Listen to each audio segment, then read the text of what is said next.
පියතුමා ලොකු වැඩක් කරන දිහා හිච්ච හරිම පාළුවෙන් කම්මැලි කමෙන් බලන් ඉන්නවා. බැරිම තැන හිච්ච ගිහින් මෙහෙම අහනවා. පියතුමනි ලොකු වැඩක්ද? මොකක්ද? අලුත් ගෙයක් ඩිසයින් කරනවා. ඒ ගෙදරට නම් මේ වගේ කාමරයක් දාන්න එපා. අයියත් ගෙදර නැතුව පාළුව ඇතිනේ.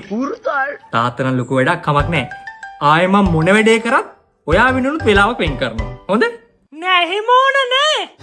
ඈ? අලුත් ගෙවල් වලට ටිකක් ලොකු කාමර දාන්න. මේ කාමර එන පොඩි අප්පා.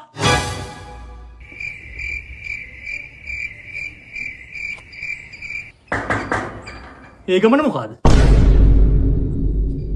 මේ සානක මහත්තයලගේ ගෙදරද? කොහොමයි?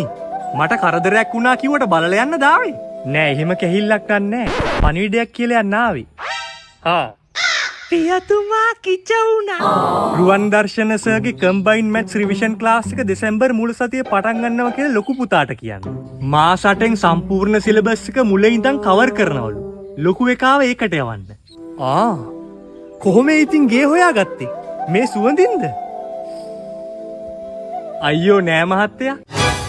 මැත්ස් නහුතර කෙලවන් ඉන්න මෝඩ කොල්ලගේ ගෙදර මොකක්ද ඇහුවම ත්‍රීල් පාක් එකේ හැමෝම දන්නවා. කවුද පියතුමනි ඒ? නමක් ගමක් දන්නේ නෑ. හැබැයි මනුස්සයි. ඉතින් නමක් ගමක් දන්නේ තිය උන්ගෙන් පන්ති ගැන අහන්නේ මොකටද?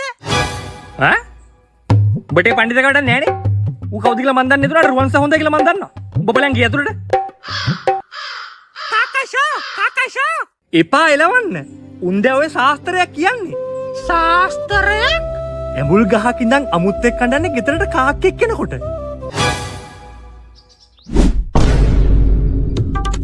අමුත්තා කෙලිය නේද පියතුමනි ටී-ෂර්ට් එකට?